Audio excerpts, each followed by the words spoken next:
3 वर्षात नाशिकमध्ये विकास कामं केली, आमचं काम बोलतं असं उपमुख्यमंत्री एकनाथ शिंदे यांनी म्हटलंय।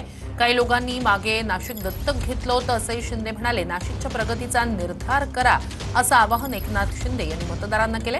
दरम्यान नाशिक महापालिका निवडणुकीत शिंदेंची शिवसेना आणि भाजप एकमेकांविरोधात निवडणूक लढतायत।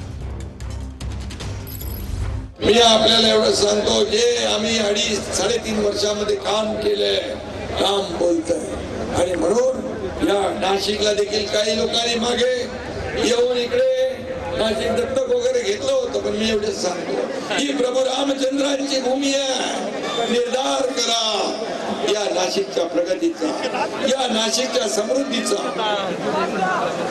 आणि निर्धार करा विरोधकांना चारी मुंड्या चित करण्याचा आणि निर्धार करा विकासाचा भगवा झेंडा फडकवण्याचा।